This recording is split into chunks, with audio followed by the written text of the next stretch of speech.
the next step, once you are comfortable using these articulations on a scale, you want to start to incorporate them into tunes. And a very easy tune that you can do this with is one that you can find on Jamie Aebersold's play-along CD, the Charlie Parker play-along. It's entitled Now's the Time. You got to hear Charlie Parker playing this. Listen to it first. Listen to the way he articulates. That's going to make a huge difference in how you play. Remember that the jazz is an oral art form. It's something that we have to listen to, not just read from books or study from books, but we have to hear it first.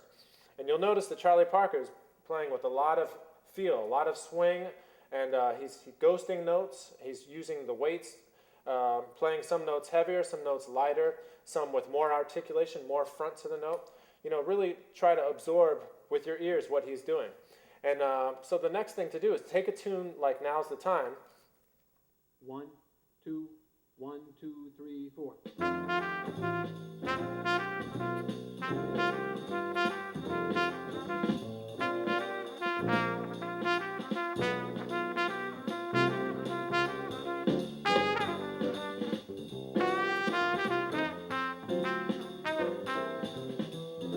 You see right there, I played it in a swing style, but I could also play it in more of a classical style, which won't sound so good. Check it out.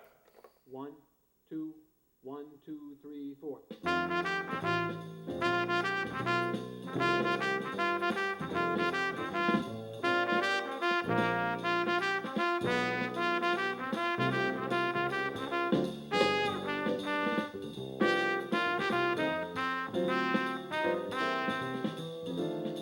So you see what's lacking there. I don't really have enough swing happening.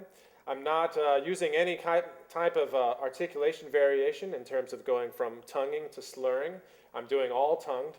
And the notes are kind of even in terms of weighting the notes. I'm not putting more emphasis on other notes, you know, in ghosting notes. I'm kind of playing them all kind of in the same realm of being even.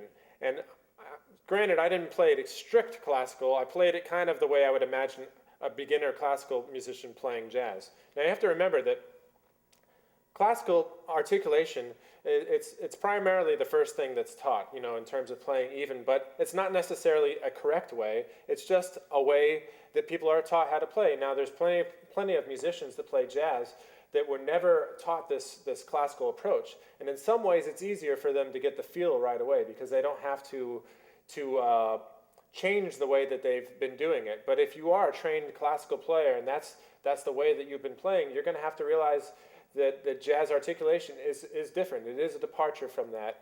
And if you really want to be true to the music, well, listening, like I said, is a great way to do it. Listen and play the way that you're hearing, but also implement these different things, and you'll find that they'll start to make your playing sound more authentic. Now, a reverse way to hear that classical versus jazz approach is to take a piece of music that's normally played in a classical style and maybe play it in a jazz style. For example, something by Bach.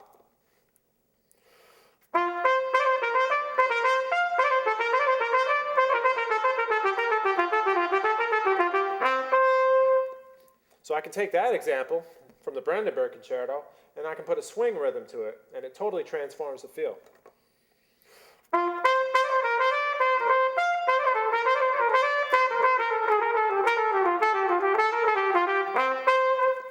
So by doing the same things that we were talking about before, by changing the accents, by changing the feel, the articulation, you can really transform the feel of a piece.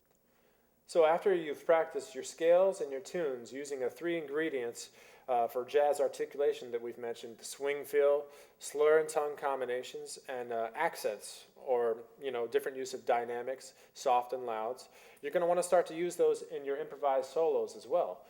Keep in mind that there's no one way to practice all these things. In fact, the more creative you get with it, that creativity is going to come out in your solos.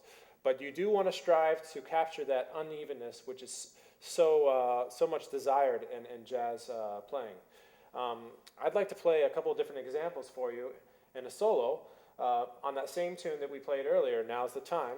And I'll first play in a style that's maybe not quite authentic to jazz. In fact, it's more along the classical line. And then I'll start to throw in those ingredients and play a second time through and see if you can hear the difference between the inexperienced way where I'm not really swinging the notes enough, I'm not really varying the articulations, I'm not providing enough accents, and then the second way in which I'm doing all three of those things, and as a result getting a much more authentic jazz articulation.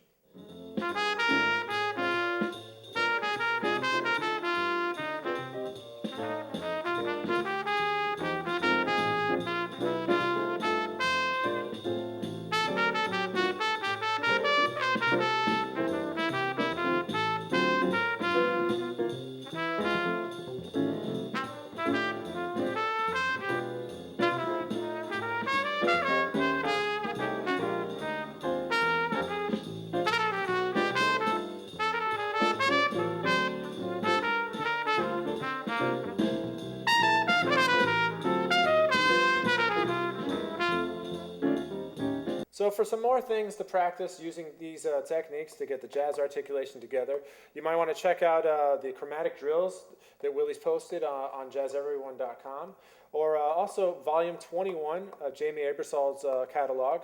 Getting It Together has lots of great scales and different things that you can use for practicing your jazz articulations.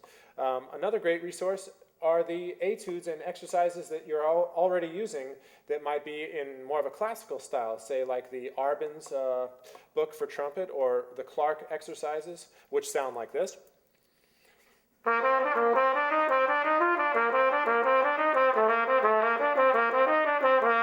Why not change that around and do a jazz articulation?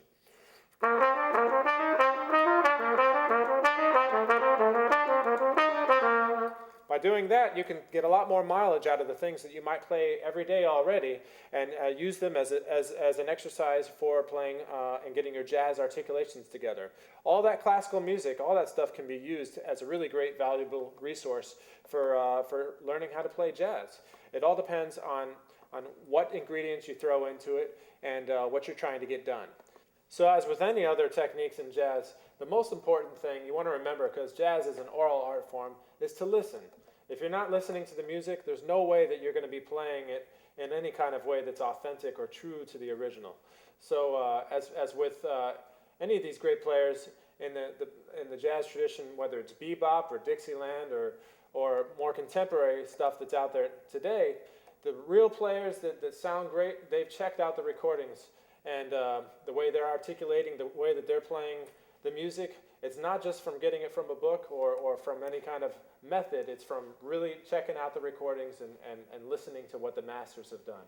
And you don't have to have a training coming from classical music to apply any of these articulation things that we've been talking about today. It's just a way, if you have been trained that way, you have to realize that you're going to have to maybe rethink some of the things that you might already have as a habit. If you're new to this and jazz is the first type of music that you've been playing, then the same applies for all these different techniques. Just use them, and hopefully with some practice and a lot of listening, you're going to start to really be playing something.